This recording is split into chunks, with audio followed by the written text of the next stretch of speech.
Bismillahirrahmanirrahim. Today we are going to discuss one of the most important topic of aptitude chemistry, जहाँ students को मसला होते हैं कि मल्टीपल चॉइस जो हमें मिलते हैं 4 से 5 ऑप्शंस होंगे, उसमें एक मोस्ट अप्रोप्रिएट आंसर होगा।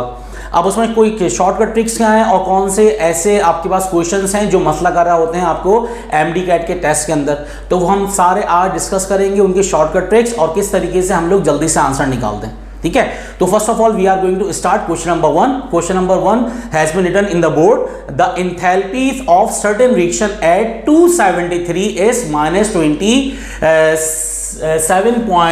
-20.75 kilojoule.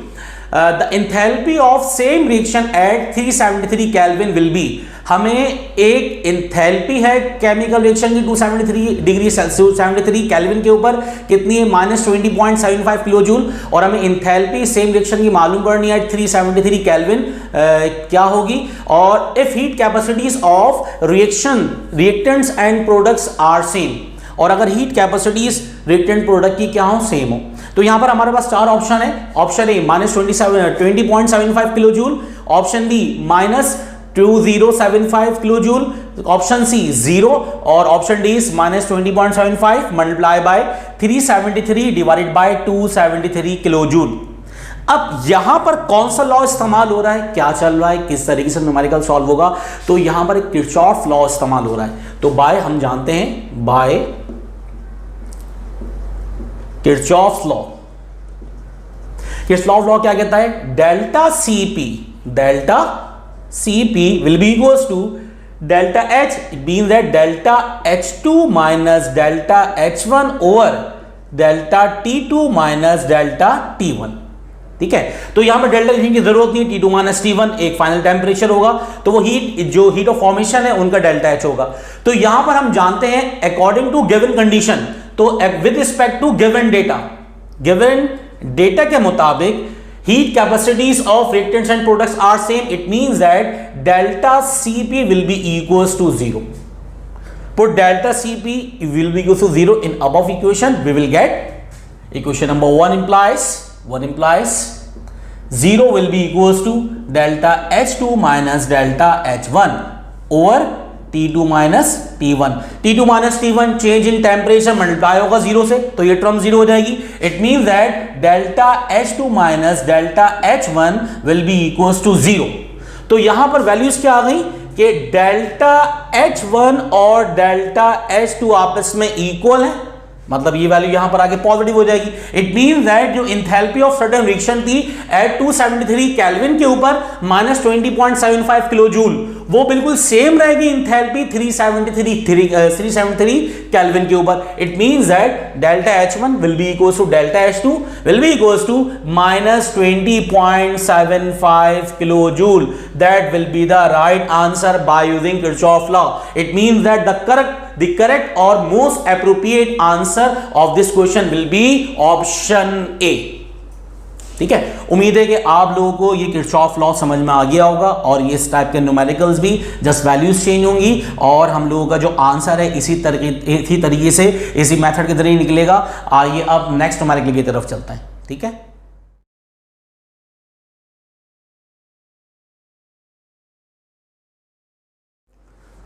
now we are going to move towards second numerical, which is related to heat of formation, and the question is which of the following values of heat of formation indicates that the product is least stable। यहां पर हमारे पास 4 option given है ABCD, -94 kilo calorie, -231 kilo calorie, +21.4 kilo calorie, and last one will B D +64.8 kilo calorie. अब इन चारों में से कोई एक आंसर क्या होगा, मोस्ट एप्रोप्रिएट। हम जानते हैं कि हीट ऑफ फॉर्मेशन में, याद रखिएगा हमेशा, जो हीट ऑफ फॉर्मेशन में अमाउंट ऑफ एनर्जी क्या होती है, release. Amount of energy release is mean that delta H will be negative, the reaction will be exothermic in nature. जब भी हीट ऑफ फॉर्मेशन होगी हमेशा एनर्जी रिलीज होगी, the value of delta H will be negative और reaction will be exothermic. अगर reaction exothermic होगा, large amount of heat, negative value जितनी ज्यादा होगी उतना कंपाउंड होगा स्टेबल, और पॉजिटिव वैल्यू ज्यादा होगी तो कंपाउंड क्या होगा, unstable. It means that negative, अगर स्टेबिलिटी की बात करते तो -231 किलो कैलोरी पर मोल आंसर होता ऑप्शन बी, लेकिन उन्होंने लीस्ट स्टेबल की बात की है। लीस्ट स्टेबल भी क्या होगा, तो हीट ऑफ फॉर्मेशन में अगर रिवर्सिशन हो गया, इसका मतलब एक्सो के बजाय एंडो हो गया, अमाउंट ऑफ एनर्जी लिबरेट होने के बजाय एब्जॉर्ब हो गई, और जितनी ज्यादा एब्जॉर्ब होगी उतना ही लीस्ट स्टेबल प्रोडक्ट होगा। एंड द करेक्ट आंसर, पहले पॉजिटिव में सबसे ज्यादा वैल्यू कौन सी है, डी की। It means that the correct answer will be plus 64.8 kilo calorie. यहां पर अमाउंट ऑफ एनर्जी लिबरेट होने के बजाय क्या हो गई, यहां पर एब्जॉर्ब हो गई। डेल्टा एच क्या हो गया हमारे पास, पॉजिटिव, एंडो हो गया, and the product will be least stable. उम्मीद है कि आप लोगों को हीट ऑफ फॉर्मेशन का इस टाइप का न्यूमेरिकल समझ में आ गया होगा। यहाँ पे भले से लीस्ट स्टेबल की बात करें या हाईली स्टेबल की बात करें, हाईली स्टेबल जिसकी नेगेटिविटी मतलब negative values heat of formation ज़्यादा होगी डेल्टा एच की, और जिसकी पॉजिटिव यानी ये डेल्टा एच की जो पॉजिटिव वैल्यू वो ज़्यादा होगी वो क्या होगा, लीस्ट स्टेबल। ठीक है, तो अब चलते हैं नेक्स्ट न्यूमेरिकल की तरफ।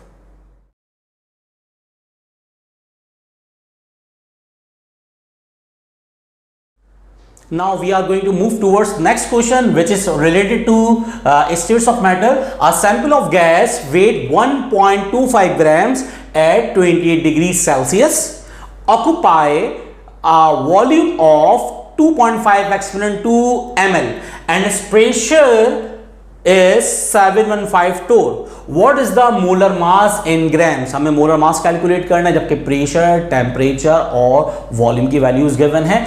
और option A B C D आपके सामने, A 131.1 grams, B 1.311 grams, C 1.212 grams, and last one will be D 122.1 grams. अब चलते हैं इसके सॉल्यूशन की तरफ। बहुत ही आसान सा न्यूमेरिकल है, इसमें जस्ट एक नॉर्मल हमें फॉर्मूला याद होना चाहिए। तो सॉल्यूशन में सबसे पहले we know that by general gas equation PV is equals to nRT, और हम ये भी जानते हैं PV is equals to mass over molar mass RT। तो यहां पर हमारे पास प्रेशर, वॉल्यूम, मास, RT सब कुछ मौजूद है। हमें क्या चाहिए, हमें चाहिए मोलर मास इन ग्राम्स। तो मोलर मास की कैपिटल M है, यहां पर आके मल्टीप्लाई होगा, M will be equals to small m RT over PV। Now put the values of all parameters in above equation। सबसे पहली बात मास, मास कितना है हमारे पास 1.25 ग्राम्स। याद रखिएगा जब भी हम R की वैल्यू इस्तेमाल करेंगे जनरल गैस कांस्टेंट तो इस्तेमाल करेंगे 0.0821, और इससे पहले हमें टेम्परेचर केल्विन में, प्रेशर एटमॉस्फेयर में और वॉल्यूम लीटर या डीएम क्यूब में कन्वर्ट करना पड़ेगा। तो यहां पर टेम्परेचर हमें इनिशियल गिवन है कितना भाई, 28 डिग्री सेल्सियस। 28 में प्लस 273 करेंगे कितना आ जाएगा, 301 केल्विन। इसी तरह जो प्रेशर एटमॉस्फेयर में वो कितना हमारे पास 715 टोर। 715 को डिवाइड करेंगे 760 से and the answer become 0.94 atmospheric pressure. 715 divided by 760 to convert from torr into atmosphere। same as it is, volume है 2.5 exponent 2 ml। dm क्यूब में कन्वर्ट करने के लिए क्या करेंगे, डिवाइड बाय 1000 करेंगे तो ये हो जाएगा 0.25 litre.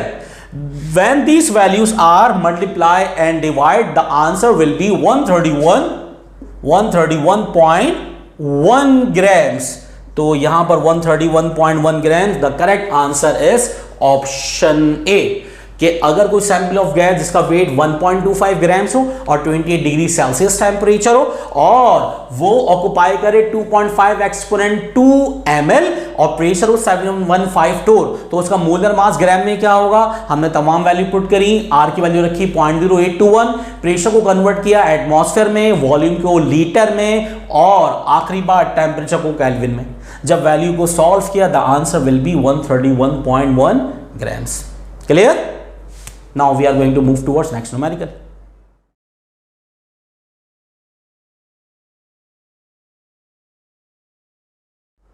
Now the next numerical, which is related to percentage. The percentage by mass of water of crystallization in hydrated MgSO4.7H2O magnesium sulfate heptahydrate is approximately dash A B C D 0.51%, 7.3%, 25% और 51.2%। सबसे पहले हमें formula पता होना चाहिए कि हम percentage निकालते किस तरीके से हैं किसी भी एलिमेंट की, किसी भी कंपाउंड में, वाटर ऑफ क्रिस्टलाइजेशन की, किसमें भाई, उस कंपाउंड में हाइड्रोजन सॉल्ट के अंदर। फॉर एग्जांपल हम परसेंटेज बाय मास निकालते हैं, solution percentage by mass of water of crystallization will be mass of water of crystallization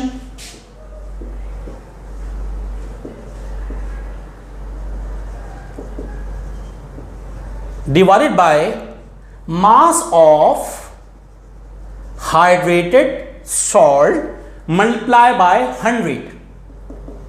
हम जानते हैं कि हमारे पास कंपाउंड कौन सा है, MgSO4.7H2। सबसे पहली बात, वाटर का पहले निकालेंगे मास, हाइड्रोजन 1 ऑक्सीजन 16 मतलब 18 हो जाएगा। 7 multiply by 18 is the water of crystallisation present in MgSO4.7H2। इसके बाद पूरे के पूरे हाइड्रेटेड मास, हाइड्रेटेड सॉल्ट का मास, मैग्नीशियम 24 प्लस सल्फर 32, ऑक्सीजन का मास 16 मल्टीप्लाई बाय 4 64 प्लस 7 इंटू 18 और यहां पर जब 7 मल्टीप्लाई बाय 18 करेंगे हमारे पास 126 ग्राम्स आ गए इसके अंदर वाटर ऑफ क्रिस्टलाइजेशन के, जो MgSO4.7H2 में था। और सेकंड हमारे पास कितना है, 246 MgSO4.7H2 या 246 मल्टीप्लाई बाय 100। ठीक है, तो ये भी मल्टीप्लाई किससे हो रहा है, 100 से। जब इसको सॉल्व करेंगे, मल्टीप्लाई करेंगे, डिवाइड करेंगे, the answer will be 51.2। It means that percentage by mass of water of crystallization in hydrated salt will be 51.2%. The correct answer or the most appropriate answer for this question is option C, that is 51.2। तो 51.2% water of crystallization hydrated salt मौजूद होते हैं। किस hydrated salt के अंदर, MgSO4.7H2। इसी तरह जब सॉल्ट चेंज होगा, वाटर चेंज होंगे, सॉल्व करने का तरीका यही है। ठीक है, now we are going to move towards next numerical.